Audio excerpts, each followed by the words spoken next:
Ka-Express, kung usapang height at wingspan lang, walang duda, kabilang si Kai Sotto sa liga ng mga NBA Giants. Sa edad na 23 years old, nakatala ang homegrown Pinoy big man sa taas na 7'3" na may wingspan na humigit kumulang 7'5". Halos kapantay ni Kristaps Porzingis na 7'2" na may 7'6" wingspan. At mas matangkad pa kay Rudy Gobert na 7'1" na kinikilalang isa sa pinakamalupit na rim protectors ng NBA. So dito pa lang, ramdam na kung bakit pinaniniwalaan ng marami na may future si Kai sa pinakamalaking basketball stage ng mundo. Sa opensa, makikita ang similarities ni Kai kay Kristaps Porzingis. Parehong may soft touch sa poste, marunong ng hook shot, at may kakayahang maglabas ng tira sa labas para hilain ang depensa. Sa kanyang international stint, ipinakita ni Kai na kaya niyang magbigay ng spacing at maging playmaking hub sa half-court, bagay na nakikita natin kay Kristaps Porzingis bilang stretch big. Pero ang malaking pagkakaiba, proven scorer at floor spacer itong si Kristaps sa NBA, habang si Kai ay nasa proseso pa lang ng pagpapatibay ng kanyang consistency sa 3-point shooting. At sa depensa naman, si Rudy Gobert ang sukatan. Kilala bilang Stifle Tower, kaya nitong baguhin ang laro dahil sa rim protection at defensive instincts. May kahawig dito si Kai gamit ang kanyang haba. Kaya niyang makakuha ng ilang block kada laro at baguhin ang tira ng kalaban. Pero aminado ang marami na kailangan pa niyang magdagdag ng lateral quickness, muscle at defensive IQ para maging kasing epektibo sa isang Rudy Gobert. Sa ngayon, mas nakikita si Kai bilang prospect na may potential, pero malayo pa ang lakas at experience na dala ng 3 beses na Defensive Player of the Year. Pero higit sa lahat, hindi may kakaila ang pinakamalaking hamon sa career ni Kai, ang kanyang ACL injury nitong January. At dahil dito, naapektuhan ang kanyang explosiveness at mobility, bagay na critical para maabot ang level ni Kristaps Porzingis at Rudy Gobert. Nasa tuloy-tuloy na rehab siya ngayon at ayon sa mga ulat, unti-unti nang bumabalik ang tiwala sa kanyang tuhod at kilaw. At kung maipakita niya na kaya niyang bumalik ng mas malakas, mananatiling bukas ang pinto para sa isang tunay na NBA opportunity. Ka-Express, malinaw ang kwento, sa taas at wingspan, pasok si Kai sa liga ng mga higante. Pero sa lakas, mobility at consistency, doon pa siya kailangang humabol.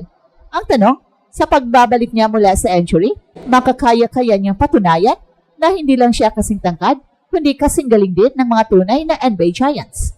Ka-Express, pag-usapan natin ngayon ang mainit na tanong, kaya ba ni Kai makipagsabayan sa mga NBA Giants tulad ni Kristaps Porzingis at Rudy Gobert? Kung titingnan sa unang tingin, madalas ang usapan ay tungkol sa height at size advantage.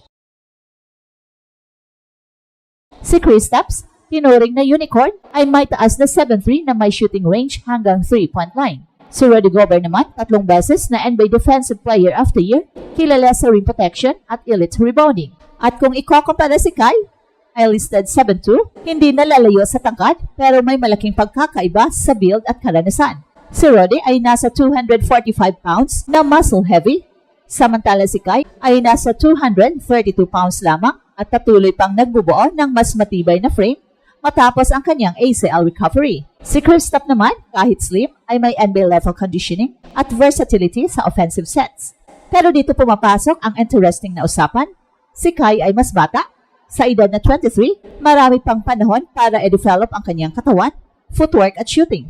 Hindi imposible dahil si Rudy, nung unang pasok niya sa NBA ay manipis din at hindi agad naging star. Ang kaibahan lang, si Rudy ay dumaan agad sa NBA training environment at elite competition, samantala si Kai ay nagdaan sa Japan B-League at sa international tournaments tulad ng FIBA. Kung sa rim protection, may resemblance si Kai kay Rudy sa mga huling FIBA appearances niya, kahit kulang sa offensive catches, napakita siya ng shot blocking instinct. Ang challenge ay kung kaya niyang gawin ito consistently laban sa mga NBA guards at forwards na mas mabilis at mas malakas.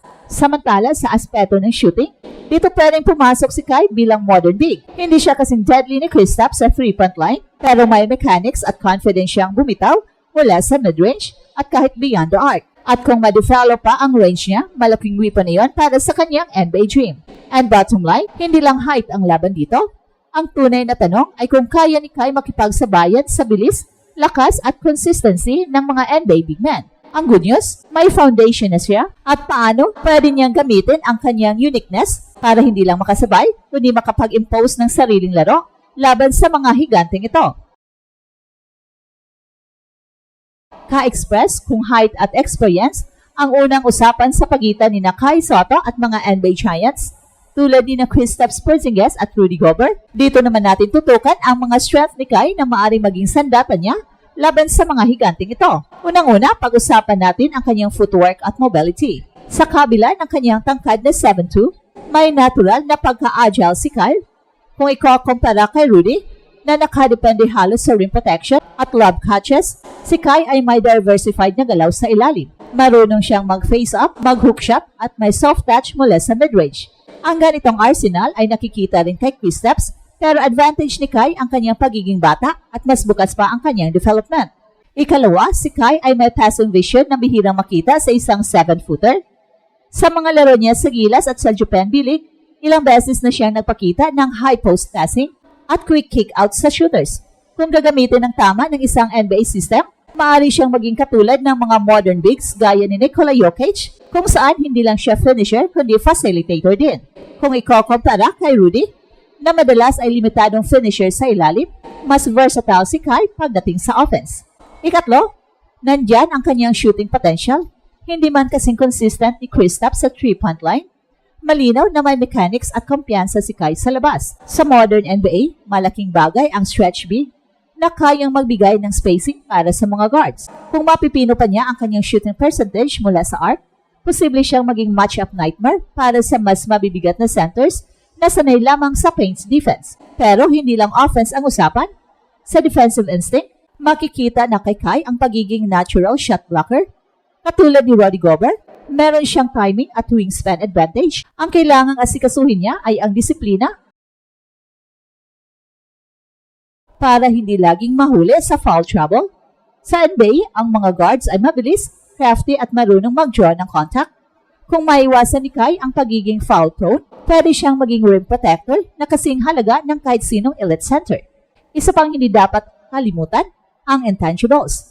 Bata pa si Kai, pero ipinakita niya na kaya niyang makibagay sa international system. Sa FIBA, sanay siyang makipagbakbakan sa mga mas malalaki at mas physical na kalaban.